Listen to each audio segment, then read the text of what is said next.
हकीकत हुए हैं उनके सपने जिन्होंने नींद गंवाई है। तेरी इस बढ़ती बीमारी की सिर्फ वर्दी दवाई है। फौज की वर्दी का सपना देख रहे लाखों युवाओं का सपना पूरा करने के बाद अब बारी है आपकी। एसएससी जीडी 2025 की तैयारी कर रहे युवाओं का सपना अब पूरा होने वाला है, क्योंकि एसएससी मेकर आ गया है एक बार फिर लेकर सबसे दमदार और सबसे विश्वसनीय बैच, फौजी बैच, जो देता है आपको एसएससी जीडी में 100% सिलेक्शन की गारंटी। तो बिना देरी किए आज ही ज्वाइन करें एसएससी मेकर का फौजी बैच। अधिक जानकारी के लिए डाउनलोड करें एसएससी मेकर का ऐप या दिए गए नंबर पर कॉल करें।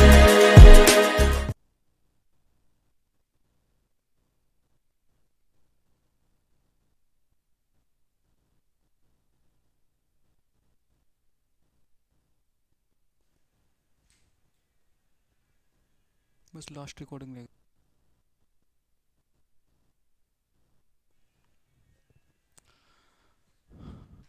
हेलो नमस्कार बच्चों, कैसे हैं आप लोग? Good morning, Radhe Radhe, Ram Ram.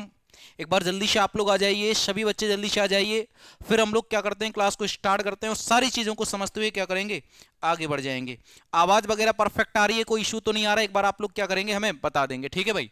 बहुत बढ़िया जी, शानदार शानदार, राधे राधे भाई, सभी को राम राम, सभी को राधे राधे, सभी को राम राम। कैसे हैं आप लोग? कैसन बा सब लोग? एक बार बताओ सभी लोग कमेंट करके। बहुत बढ़िया जी, बहुत बढ़िया। Good morning all of you, good morning सभी को। तो आ जाओ जल्दी से आप लोग, ठीक है? देखो आज क्या है भैया, आज आपका बहुत अच्छे से जानते हैं, आज सुबह 7 बजे आपकी भाई जीके जीएस की बहुत ही धमाकेदार क्लास होने वाली है। आप लोग बहुत अच्छे से जानते हैं कि आपकी डेली क्लास होती है सुबह 7 बजे।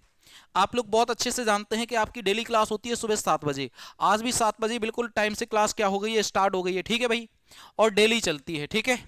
तो हम लोग क्या करते हैं आज की क्लास में भैया, जीके जीएस के बहुत ही शानदार प्रैक्टिस क्वेश्चन करते हैं, ठीक है? और ये जो आपके क्वेश्चन होंगे ये एसएससी जीडी के क्वेश्चन होंगे। ये आपके किसके होंगे? एसएससी जीडी के। कुछ पीवाईक्यू क्वेश्चन होंगे, PYQ क्वेश्चन होंगे, और कुछ क्या होंगे, न्यू क्वेश्चन होंगे। कुछ क्या होंगे, न्यू क्वेश्चन होंगे। समझ गए आप लोग बात को? और ऐसे करके ऑल ओवर मतलब टोटल कितने 20 क्वेश्चन होंगे, क्योंकि टोटल आपके एग्जाम में कितने जीके जीएस के 20 क्वेश्चन आते हैं। तो 20 क्वेश्चन का आज क्या है, प्रैक्टिस सेट है। कल से हम लोग क्या करेंगे, 30 क्वेश्चन का प्रैक्टिस सेट लेकर आएंगे। कितने? 30 क्वेश्चन का प्रैक्टिस सेट लेकर आएंगे, ठीक है भाई? तो कोई इशू नहीं होना चाहिए आपका, बस, ठीक है भाई? आज के लिए आप लोग 20 क्वेश्चन का प्रैक्टिस सेट पढ़ेंगे आज, ठीक है भाई? बहुत बढ़िया जी। तो गुड मॉर्निंग सभी को, सभी को गुड मॉर्निंग, सभी को राधे राधे, सभी को राम राम। कल से आपकी धुआंधार क्लास चलेगी, इस बात का वादा है दुष्यंत सागर का, इस बात का वादा है, कल से आपकी धुआंधार क्लास चलेगी, ठीक है भाई? जीके जीएस की। अब आप कहोगे सर आज क्या है, आज क्या धुआं कहां चला गया?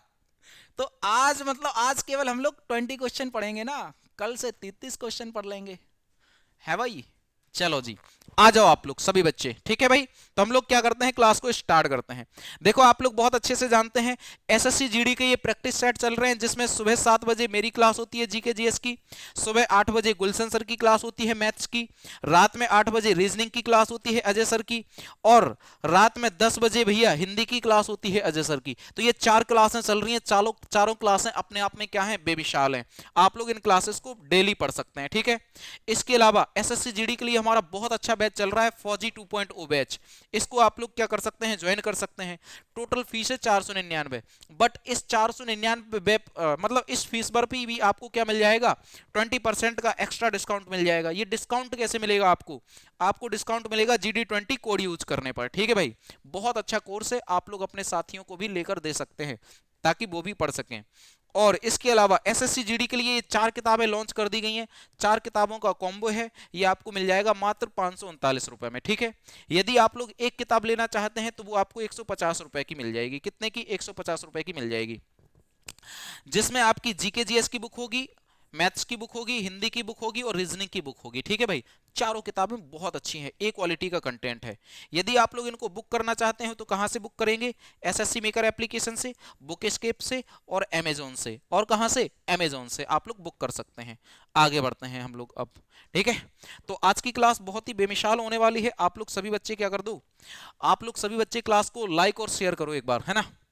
आप सभी बच्चे क्लास को क्या करेंगे, लाइक और शेयर करेंगे, ठीक है भाई? चलो, तो हम लोग क्या करते हैं, क्लास को आगे बढ़ाते हैं। हम लोग क्या करते हैं, क्लास को आगे बढ़ाते हैं। ये देखो, ये आज का आपका पहला क्वेश्चन है, इसका आप लोग आंसर कर दो। आंसर कैसे करोगे आप लोग, जैसे क्वेश्चन नंबर 1 है, इसका आंसर आपका ए आ रहा है, तो 1 का आंसर आप लोगों को 1 ए करना है, कमेंट करना है। यदि आपका आंसर बी आता है तो 1 का आंसर आप लोग 1 बी कमेंट करेंगे। यदि आपका आंसर सी आता है तो 1 का आंसर आप लोग 1 सी कमेंट करेंगे। और यदि आपका आंसर डी आता है तो 1 का आंसर आप लोग क्या करेंगे, 1 डी कमेंट करेंगे। इस प्रकार से आपको कमेंट करना है, ठीक है भैया। तो जल्दी से आप लोग कमेंट करके बता दो, फिर हम लोग क्या करते हैं और आगे बढ़ते हैं। जल्दी से सभी बच्चे कमेंट करके बता दो, फिर हम लोग क्या करते हैं और आगे बढ़ते हैं। किस भौतिक वैज्ञानिक के सम्मान में ध्वनि की आवृत्ति के एसआई मात्रक का नाम दिया गया है। ध्वनि की आवृत्ति है ना, तो अब आप लोग बहुत अच्छे से जानते हैं आवृत्ति। आवृत्ति का जो मात्रक होता है वो क्या होता है, हर्ट्ज होता है। क्या होता है, हर्ट्ज होता है। तो ये जो हर्ट्ज मात्रक रखा गया है, ये किस वैज्ञानिक के सम्मान में रखा गया है, ये आपसे क्वेश्चन पूछा गया है। हेनरी फोर्ड्स के नाम पर, या हेनरिच रुडोल्फ हर्ट्ज के नाम पर, या फिर अल्बर्ट आइंस्टीन के नाम पर, या फिर वर्नर कॉल्क के नाम पर। तो देखो यार, हर्ट्ज आवृत्ति का मात्रक है, तो ऐसा व्यक्ति नाम रखेगा जो उसके नाम से रिलेटेड हो। अब जैसे हमें कोई मौका मिले कि आप किसी का ऐसा ही मात्रक बनाओ, तो हम तो ऐसा ही बनाएंगे जिसमें हमारा दुष्यंत सागर नाम आ जाए। बनाएंगे कि नहीं बनाएंगे, आप भी ऐसे ही करोगे। तो इन भाई साहब ने भी ऐसे ही किया। इनका नाम है हेनरिच रुडोल्फ हर्ट्ज। तो इनने क्या किया, ध्वनि के आवृत्ति का मात्रक क्या बना दिया, हर्ट्ज बना दिया। क्योंकि इनका सरनेम क्या है, मतलब नेम क्या है, हर्ट्ज से, मतलब हर्ट्ज से संबंधित है। तो आंसर क्या आ जाएगा, बी आ जाएगा। B will be the right answer of this question. Clear है भाई। Question number next, James Chadwick ने किस परमाणुीय कण की खोज की थी। तो जो आप लोग बहुत अच्छे से जानते हैं, चैडविक ने किसकी खोज की थी, सभी लोग बताएंगे। जेम्स चैडविक ने। देखो यहां पे ईट पर नाच सबने ट्रिक पड़ी है, सबने। आप हमें सिर्फ इतना बताओ, इलेक्ट्रॉन की खोज किसने की, इलेक्ट्रॉन की। प्रोटॉन की खोज किसने की, प्रोटॉन की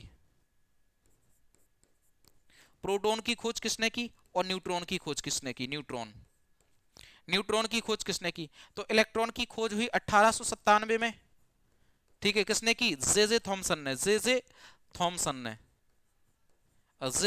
ने की, या जे थॉमसन आता है इनका नाम।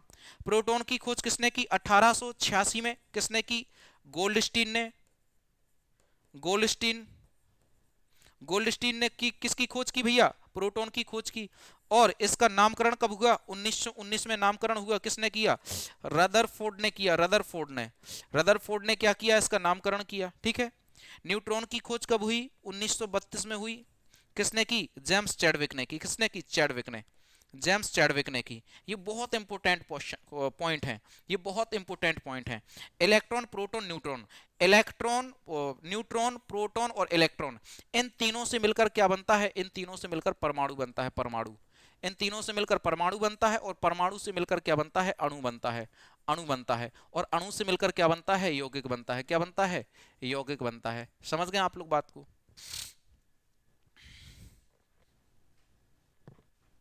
बहुत बढ़िया जी, बहुत बढ़िया।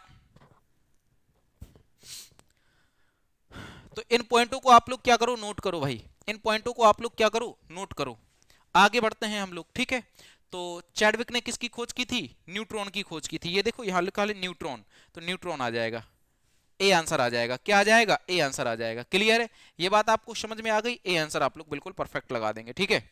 चलो जी आगे बढ़ते हैं। इसका आंसर देखो आप लोग, ईस्ट इंडिया कंपनी ने 1608 में कैप्टन विलियम हॉकिंस को सूरत में एक कारखाना खोलने की अनुमति देने के लिए सम्राट के दरबार में भेजा था। तो किस सम्राट के दरबार में भेजा था, बताओ।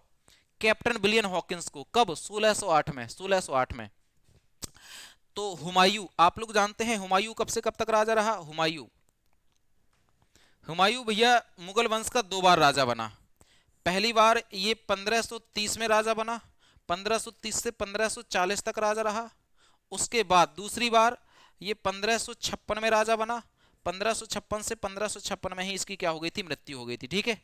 2 बार राजा बना हुमायूं के बाद कौन बना, अकबर बना। लेकिन जो जहांगीर है ये कब से कब तक राजा बना, जहांगीर ये 1605 से लेकर 1627 तक राजा रहा जहांगीर, ठीक है भाई। अकबर कब से कब तक राजा रहा, अकबर 1556 से लेकर 1605 तक राजा रहा अकबर, ठीक है भाई। शाहजहां 1627 से लेकर 1658 तक, 1658 तक कौन रहा? शाहजहां रहा राजा। कौन रहा? शाहजहां। तो अब 1608 किसके बीच में पड़ रहा है? 1608 पड़ रहा है इसके बीच में, देख लो। इसका मतलब उस टाइम पे भारत का बादशाह कौन था? जहांगीर था। कौन था? जहांगीर। और आपने नाम सुना होगा कि जहांगीर के शासनकाल में कौन आया था भैया? कैप्टन विलियम हॉकिंस आया था। तो जहांगीर के शासनकाल में कौन आया था? विलियम हॉकिंस आया था 1608 में, ये आप लोग बहुत अच्छे से जानते हैं। और 1615 में कौन आया था? तो टॉमस रो आया था। टॉमस रो आया था, ये भी आपको नोट करना है, ठीक है। जब ये जहांगीर के शासन काल में आया था कैप्टन हॉकिंस, तो कैप्टन हॉकिंस को क्या किया था इसने?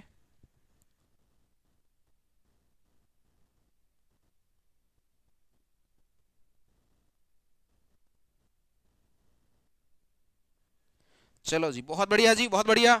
तो आपने क्या देखा कि जो विलियम हॉकिंस है ये किसके दरबार में आया था? विलियम हॉकिंस आया था जहांगीर के दरबार में। तो जहांगीर ने विलियम हॉकिंस को कौन सी उपाधि दी थी? उपाधि, है ना। तो आप कहोगे भैया इंग्लिश खान की उपाधि दी थी, इंग्लिश खान की, इंग्लिश खान। तो क्वेश्चन पूछा जाता है कि भारत की किस बादशाह ने, भारत की किस बादशाह ने भैया विलियम हॉकिंस को इंग्लिश खान की उपाधि दी थी? तो भैया जहांगीर ने दी थी। बहुत इंपॉर्टेंट पॉइंट है। आंसर क्या लगा दो इसका? बी आंसर लगा दो, ठीक है भाई। चलो जी आगे बढ़ते हैं। नेक्स्ट क्वेश्चन कर दो इसका आंसर सभी बच्चे। 4, ईस्ट इंडिया कंपनी ने पूर्व के साथ व्यापार का इकलौता अधिकार प्रदान करने के लिए चार्टर इंग्लैंड की शासक महारानी एलिजाबेथ प्रथम के किस वर्ष प्रस्ताव किया? बताओ जल्दी से, किस वर्ष प्राप्त किया?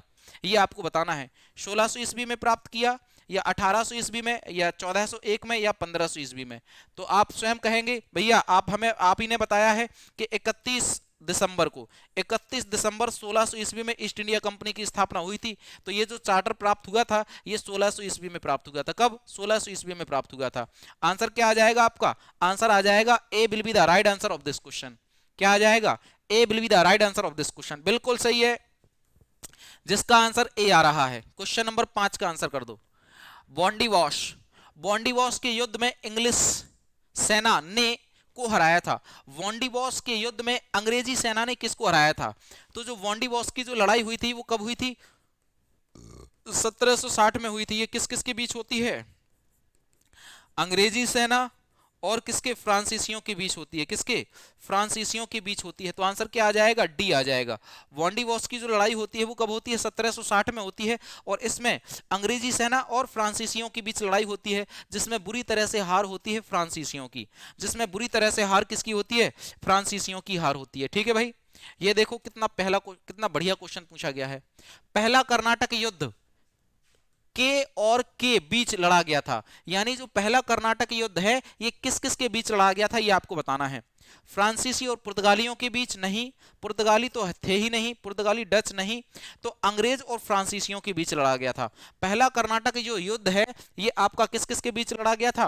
अंग्रेज और फ्रांसीसियों के बीच लड़ा गया था। तो इसका भी आंसर क्या लगा दोगे आप लोग? डी लगा दोगे। क्या लगा दोगे? D will be the right answer of this question. बहुत बढ़िया क्वेश्चन है, इसका आंसर करो आप लोग, इसका आंसर करो। बहुत अच्छा क्वेश्चन है ना। क्वेश्चन नंबर 7, शानदार, शाबाश मेरे शेर, शाबाश। सभी बच्चे क्लास को लाइक और शेयर करो। आज हम लोग क्या करेंगे? 20 क्वेश्चन समझ लेंगे, लाजवाब क्वेश्चन समझेंगे। कल से हमारी जो क्लास चलेगी वो बिल्कुल प्रॉपर 1 घंटे क्लास चलेगी, ठीक है भाई। बहुत अच्छे से, शानदार भाई, शानदार। हाँ जी, सभी को गुड मॉर्निंग भाई। तो देखो जरा, अंडमान टील जंतुओं की प्रजाति किस श्रेणी का उदाहरण है? अंडमान टील क्या हो जाएगी? जंतुओं की एक प्रजाति हो जाएगी। अंडमान टील जंतुओं की एक प्रजाति हो जाएगी। तो ये किस श्रेणी की प्रजाति है? स्थानिक प्रजाति, दुर्लभ प्रजाति, या विलुप्त प्रजाति, या आपका सामान्य प्रजाति? तो ये एक स्थानिक प्रजाति है। यानी आंसर क्या आ जाएगा? 7 का आंसर आपका ए आ जाएगा। बिल्कुल सही है, जिसका भी आंसर 7 का ए आ रहा है बिल्कुल परफेक्ट हो जाएगा। शानदार मेरे भाई, शानदार। आंसर क्या लगा दोगे आप लोग? ए लगा दोगे, ठीक है। इसका आंसर कर दो। अच्छा, निम्नलिखित में से किसका संबंध भारत में हुई श्वेत क्रांति से संबंधित नहीं है? भारत में हुई श्वेत क्रांति से संबंधित नहीं है, इसका आंसर बताओ। आनंद का, नॉर्मन वॉरलॉक का, और अमूल का या वर्गीज कुरियन का? तो देखो आनंद ये आपका श्वेत क्रांति से संबंधित है, नॉर्मन बोरलॉग या अमूल ये श्वेत क्रांति से संबंधित है, वर्गीज कुरियन को श्वेत क्रांति का जनक माना जाता है। क्या माना जाता है? वर्गीज कुरियन को श्वेत क्रांति का जनक माना जाता है। तो आंसर आ जाएगा नॉर्मन बोरलॉग।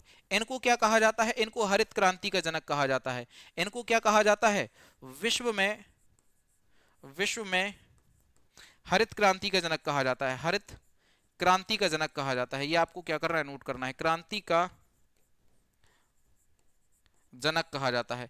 विश्व में हरित क्रांति का जनक किसे कहा जाता है? तो आप बहुत आसानी से कहेंगे कि विश्व में हरित क्रांति का जनक कहा जाता है नॉर्मन बोरलॉग को। अगला क्वेश्चन आपसे पूछा जा सकता है, कि आप हमें ये बताओ भैया, भारत में हरित क्रांति का जनक किसे कहा जाता है? भारत में हरित क्रांति का जनक किसे कहा जाता है? तो भारत में हरित क्रांति का जनक कहा जाता है एम एस स्वामीनाथन को। एम एस स्वामीनाथन को कहा जाता है। एम एस स्वामीनाथन को क्या कहा जाता है? भारत में हरित क्रांति का जनक कहा जाता है। This is clear? बिल्कुल सही है। क्वेश्चन पूछा जाता है कि हरित क्रांति पर सबसे ज्यादा प्रभाव किस फसल का पड़ता है ना? तो आप क्या कहेंगे भैया? गेहूं का। गेहूं के उत्पादन का सबसे ज्यादा प्रभाव पड़ता है हरित क्रांति पर। गेहूं के उत्पादन का सबसे ज्यादा प्रभाव पड़ता है हरित क्रांति पर। ठीक है भाई, गेहूं बिल्कुल सही है, बिल्कुल सही है। आगे बढ़ते हैं, इसका आंसर कर दो आप लोग सभी बच्चे।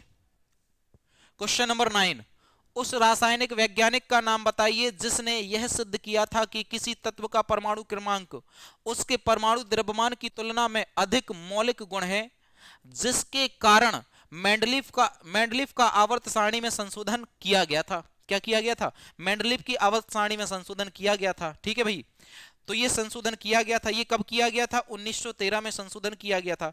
किस वैज्ञानिक के कारण?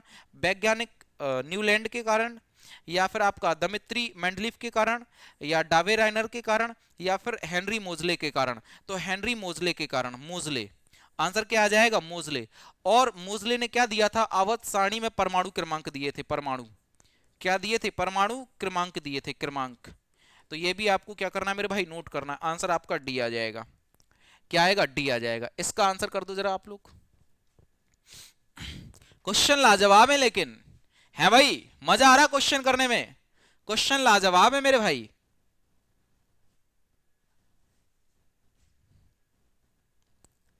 जो बच्चे डेली पढ़ते हैं उनको तो मजा आ रहा होगा, वो कह रहे होंगे अरे वाह क्या क्वेश्चन है, वाह क्या कंटेंट है। और जो नए बच्चे आ रहे होंगे वो कहेंगे ओ भाई साहब इतना हार्ड, उनकी तो हवा निकल रही होगी। चलो जी, आ जाओ आप लोग, क्वेश्चन नंबर 10 का आंसर कर दो। 1974 में पोखरण में हुए परमाणु के प्रथम नाभिकीय परीक्षण के समय परमाणु ऊर्जा आयोग के चेयरमैन कौन थे? समझ रहे हैं आप लोग? जब हमारा भारत में क्या हुआ था? भारत का प्रथम परमाणु परीक्षण, भारत का क्या हुआ था? प्रथम परमाणु परीक्षण हुआ था। आप लोग इस बात को बहुत अच्छे से जानते हैं। तो कब हुआ था? ये हुआ था 18 मई को हुआ था। कब हुआ था? 18 मई 1974 में। 18 मई 1974 में भारत का प्रथम परमाणु परीक्षण हुआ था। ठीक है, उस टाइम पे नाभिकीय परीक्षण यानी परमाणु ऊर्जा आयोग के चेयरमैन कौन थे? बस हो गया। उस टाइम पे परमाणु ऊर्जा आयोग के चेयरमैन कौन थे? ये आपको क्या करना है? बताना है। तो भैया चेयरमैन हो जाएंगे होमी शेठना जी। कौन हो जाएंगे? होमी शेठना जी हो जाएंगे। सही उत्तर आपका क्या आ जाएगा? बी आ जाएगा। बिल्कुल सही है, बिल्कुल सही है, शानदार जी। आपका आंसर क्या आ जाएगा? बी आ जाएगा। ठीक है, ये देखो शेठना जी 1972 से 1983 तक रहे और 1974 में हमारा क्या हुआ? परमाणु परीक्षण हुआ। दूसरा परमाणु परीक्षण कब हुआ? दूसरा परमाणु परीक्षण हुआ हमारा 1998 में हुआ, जिसका नाम था शक्ति 98। क्या नाम था? शक्ति 98 था। ये बात आप लोग बहुत अच्छे से जानते हैं। ठीक है भाई, ये देखो क्वेश्चन नंबर 11, निम्नलिखित में से किस वर्ष में पानीपत की तीसरी लड़ाई लड़ी गई थी? पानीपत की तीसरी लड़ाई लड़ी गई थी। 1770 में क्या हुआ था भैया? भारत का प्रथम बैंक खोला गया था, बैंक ऑफ हिंदुस्तान, यानी बैंक ऑफ हिंदुस्तान की स्थापना हुई थी 1770 में। 1707 में क्या हुआ था? औरंगजेब की मृत्यु हुई थी। किसकी? औरंगजेब की मृत्यु हुई थी। आप लोग जानते हैं औरंगजेब को हम लोग क्या बोलते हैं? आलमगीर के नाम से जानते हैं, आलमगीर। इसको आलमगीर के नाम से जानते हैं, इसको जिंदा पीर के नाम से भी जाना जाता है, जिंदा पीर। जिंदा पीर के नाम से भी हम लोग औरंगजेब को जानते हैं, ठीक है भैया। औरंगजेब, इसका मकबरा कहां पे है? महाराष्ट्र के औरंगाबाद में। महाराष्ट्र के औरंगाबाद में इसका क्या है? मकबरा है, ये भी आपको नोट करना है, ठीक है। 1786 में या 1761 में, तो देखो 1761 में क्या हुआ था भैया? तीसरा यानी पानीपत का तीसरा युद्ध हुआ था, तीसरा युद्ध हुआ था। तो पानीपत का आप कहोगे सर जी प्रथम युद्ध कब हुआ था? प्रथम पानीपत का प्रथम युद्ध हुआ था 1526 में। पानीपत की दूसरी लड़ाई कब हुई थी? पानीपत की दूसरी लड़ाई हुई थी भैया 1556 में, 1556 में। पानीपत की तीसरी लड़ाई कब हुई थी? पानीपत की तीसरी लड़ाई कब हुई थी भैया? 1761 में पानीपत की तीसरी लड़ाई हुई थी, ये आपको नोट करना है, ठीक है भाई। बहुत बढ़िया जी, बहुत बढ़िया। ये आप लोग क्या कर लो भैया, पानीपत के तीनों युद्ध नोट कर लो, पानीपत के तीनों युद्ध नोट कर लो भैया, ठीक है। नेक्स्ट, भारत में रेगुर मिट्टी का दूसरा नाम क्या है? भारत में रेगुर मिट्टी का दूसरा नाम क्या है? तो भारत में जो रेगुर मिट्टी है इसका दूसरा नाम लेटराइट मिट्टी, लाल और पीली मिट्टी या काली मिट्टी? तो काली मिट्टी है। भारत में जो रेगुर मिट्टी है इसका दूसरा नाम क्या है? काली मिट्टी है। क्या है? काली मिट्टी है। आगे बढ़ते हैं। किस वर्ष शिवाजी को छत्रपति का ताज पहनाया गया था? किस वर्ष शिवाजी को छत्रपति का ताज पहनाया गया था? आप लोग जानते हैं जो शिवाजी हैं इन्होंने क्या किया था? महाराष्ट्र वाले क्षेत्र में इन्होंने क्या किया था? मराठा साम्राज्य की स्थापना की थी। किसकी? मराठा साम्राज्य की स्थापना की थी। इस बात को आप लोग बहुत अच्छे से जानते हैं। तो मराठा साम्राज्य की स्थापना कब की थी? 1674 ईस्वी में, 1674 में। और जब इन्होंने मराठा साम्राज्य की स्थापना की थी उसी टाइम पे इनका राज्याभिषेक किया गया था और उसी टाइम पे इन्होंने उपाधि धारण की थी छत्रपति महाराज शिवाजी की, ठीक है भाई। तो आंसर आ जाएगा 1674 will be the right answer of this question. 1674 will be the right answer of this question. समझ गए आप लोग बात को? बहुत बढ़िया जी, बहुत बढ़िया, एकदम शानदार, लाजवाब है भाई, लाजवाब। क्वेश्चन नंबर 13 का आंसर क्या लगा दोगे? सी लगा दोगे आप लोग। क्वेश्चन नंबर 14 कर दो आप लोग।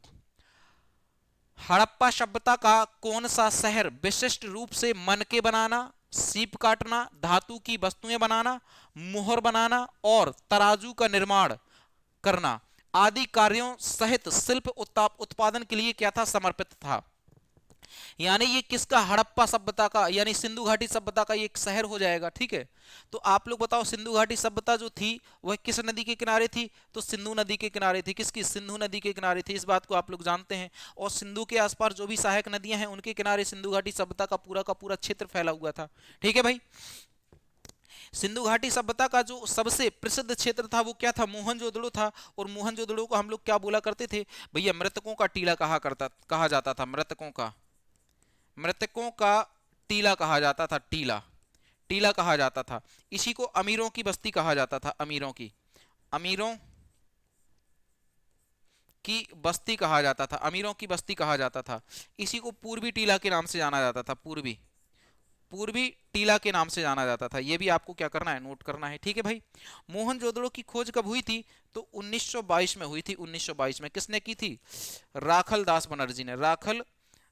बनर्जी ने की थी। राखल दास बनर्जी ने मोहनजोदड़ो की खोज की थी। इस बात को आप लोग जानते हैं। तो हड़प्पा सभ्यता का जो चनहूदड़ो था यहाँ पे ये सौंदर्य प्रसाधन के सामान के लिए क्या था? प्रसिद्ध था। यहाँ पे लिपस्टिक हुआ, कंघा हुआ, है ना, तख्ता हुआ, गले की माला हुई, ये सारी चीजें यहाँ पे मिलती थी चनहूदड़ो में। तो आंसर क्या आ जाएगा? बी, ठीक है भाई। क्वेश्चन पूछा जाता है सिंधु सभ्यता का खोजा गया पहला नगर कौन सा था? तो वो हड़प्पा था। और इसकी खोज कब हुई थी? हड़प्पा की खोज हुई थी भैया, ध्यान देना, 1922 में हुई थी। किसने की थी? दयाराम साहनी ने की थी। दयाराम साहनी ने क्या की थी भैया? हड़प्पा की खोज की थी, ठीक है भाई। 1921 में। कब? 1921 में, बिल्कुल सही है। 1921 में, है ना, 1922 लिख दिया हमने। 1921 बिल्कुल सही है। बहुत बढ़िया जी, बहुत बढ़िया। आंसर क्या आ जाएगा? बी आ जाएगा। नेक्स्ट, निम्नलिखित में से कौन सा टेनिस टूर्नामेंट क्ले कोर्ट पर खेला जाता है? अब बताओ। तो टेनिस टूर्नामेंट आपके 4 प्रकार के होते हैं, 4 प्रकार के। एक होता है आपका कौन सा भैया? French open. फ्रेंच ओपन, एक होता है विंबलडन, एक होता है विंबलडन, एक होता है आपका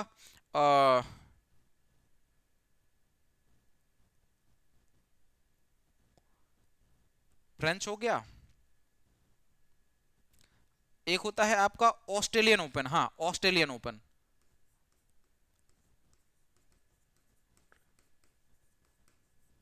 एक होता है ऑस्ट्रेलियन ओपन, एक होता है फ्रेंच ओपन, एक होता है विंबलडन ओपन, और एक होता है यूएस ओपन। यूएस ओपन ये आपके खेलों के नाम है, ठीक है। तो ऑस्ट्रेलियन ओपन होता है ये हार्ड कोर्ट पर होता है, हार्ड कोर्ट पर।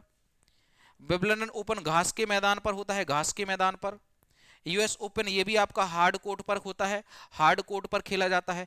फ्रेंच ओपन ये मिट्टी के कोर्ट पर खेला जाता है, मिट्टी के कोर्ट पर, या इसी को बोला जाता है लाल बजरी के कोर्ट पर खेला जाता है, या क्ले कोर्ट पर खेला जाता है। तो यूएस ओपन नहीं, ऑस्ट्रेलियन ओपन नहीं, विंबलडन ओपन नहीं, ए आंसर आ जाएगा ए। क्या आ जाएगा? ए।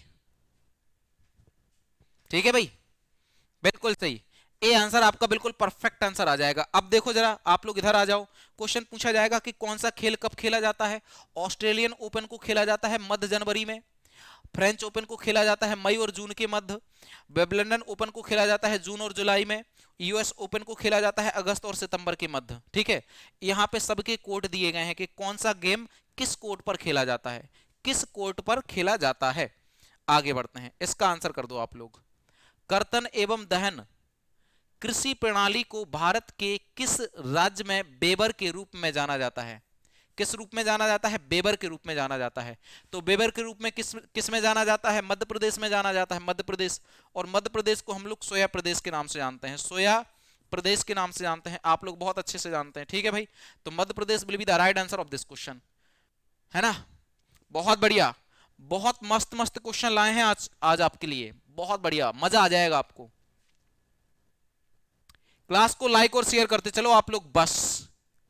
क्वेश्चन नंबर 17, छत्रपति शिवाजी महाराज 1674 से लेकर 1680 तक किस वंश के शासक थे?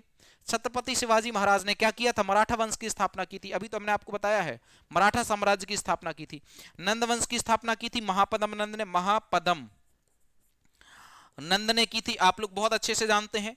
मौर्य वंश की स्थापना की थी चंद्रगुप्त मौर्य ने की थी। किसने की थी? चंद्रगुप्त मौर्य ने की थी, इस बात को आप लोग जानते हो। और हर्यक वंश की स्थापना किसने की थी? बिंबिसार ने की थी। किसने की थी? बिंबिसार। हर्यक वंश की स्थापना किसने की थी? बिंबिसार ने की थी। सिंपल सी बात है, आंसर ए आ जाएगा। 18, बस लास्ट दो क्वेश्चन। उस नेता का नाम बताइए जिसके विरोध के कारण 1928 में कांग्रेस और मुस्लिम लीग के बीच समझौते की सभी उम्मीदें समाप्त हो गई थी। क्या हो गई थी? सभी उम्मीदें समाप्त हो गई थी। क्वेश्चन पूछा जाता है कांग्रेस और मुस्लिम लीग के संयुक्त अधिवेशन कहां हुए थे? तो लखनऊ में हुए थे। कहां पे? लखनऊ में हुए थे। और कब हुआ था भैया ये अधिवेशन? ये 1916 में हुआ था। कब हुआ था? 1916 में हुआ था, ये आपको नोट करना है। लेकिन 1928 में सभी उम्मीदें समाप्त हो गई। किसके कारण सभी सभी उम्मीदें समाप्त हो गई? एम आर जयकर के कारण, एम आर जयकर। आंसर क्या आ जाएगा? एम आर जयकर के बीच में मतलब कुछ ऐसी वाद विवाद हुआ कि इनके बीच में, कांग्रेस और मुस्लिम लीग के बीच में मतलब बात फिर बनी नहीं पाई। ठीक है भाई, है ना, इस प्रकार से भेदभाव हो गया। भारतीय चुनाव आयोग की स्थापना कब हुई थी? बताओ, भारतीय चुनाव आयोग की स्थापना कब की गई थी? भारतीय चुनाव आयोग, तो देखो आप लोग जानते हैं भारतीय चुनाव आयोग की स्थापना की गई थी 25 जनवरी को। कब? 25 जनवरी। 25 जनवरी 1950 में भारतीय चुनाव आयोग की क्या की गई थी? स्थापना की गई थी। इसलिए 25 जनवरी को हम लोग क्या मनाते हैं? राष्ट्रीय मतदान दिवस मनाते हैं। राष्ट्रीय मतदान दिवस मनाते हैं, मतदान। इस बात को आप लोग बहुत अच्छे से जानते हैं। ठीक है भाई, तो 25 जनवरी, देखो जरा, सी आंसर आ जाएगा, सी। 15 मार्च 1950 में क्या हुआ था भैया? योजना आयोग की स्थापना हुई थी। किसकी? योजना आयोग की स्थापना हुई थी। योजना आयोग की स्थापना हुई थी। ठीक है, योजना आयोग को ही हम लोग आज क्या बोलते हैं? नीति आयोग बोलते हैं। क्या बोलते हैं?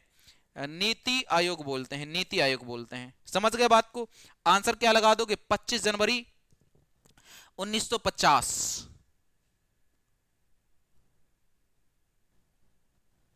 ठीक है, बहुत बढ़िया जी। Question number next 20। ये आज का आपका लास्ट क्वेश्चन है। ये आज का आपका लास्ट क्वेश्चन है और यही आपका क्या है, होमवर्क क्वेश्चन है। यही आपका क्या है, होमवर्क क्वेश्चन है। समझ गए आप लोग मेरी बात को? यही आपका होमवर्क क्वेश्चन है और आप लोग क्या कर सकते हैं, इस क्वेश्चन को बहुत अच्छे से इसका होमवर्क आंसर कर सकते हैं। ये आपका लास्ट क्वेश्चन है, ठीक है भाई। तो इसी प्रकार से आप लोग पढ़ते रहिए, मुस्कुराते रहिए, बने रहिए, बिंदास रहिए, खुश रहिए। और ये आपका लास्ट क्वेश्चन है, इसका आंसर आप लोग किस में देंगे, कमेंट बॉक्स में देंगे। किस में देंगे, कमेंट बॉक्स में आप लोग क्या कर देना है, इसका कमेंट कर देना, ठीक है। बकाया कल से बहुत ही धुआंधार क्लास चलेगी और हम लोग 30 क्वेश्चन डेली करेंगे और एक एक घंटे क्लास करेंगे, ठीक है। अभी तो आधा आधा घंटा की क्लास चल रही थी, कल से 1 घंटे की क्लास चलेगी धुआंधार, है ना। मजा आ जाएगा कल से, टेंशन मत लो, ठीक है भाई। तो धुआंधार तरीके से सभी बच्चों को क्या करना है, कल से आपको क्या करना है, एंट्री लेनी है। बकाया तो 7 बजे आपकी चलती है क्लास, उसमें तो कोई दोहरा है ही नहीं है, ठीक है। अब किसी का कोई डाउट क्वेश्चन हो तो आप लोग हमें क्या कर सकते हैं, बता सकते हैं। अब किसी का कोई डाउट क्वेश्चन हो तो आप लोग हमें क्या कर सकते हैं, बता सकते हैं भाई। एनीवन, कमेंट के माध्यम से।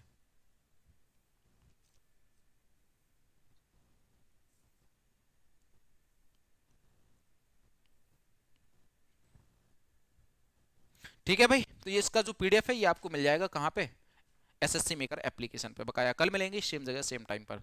तो सभी को नमस्कार, राधे राधे, राम धा राम राम, जय हिंद।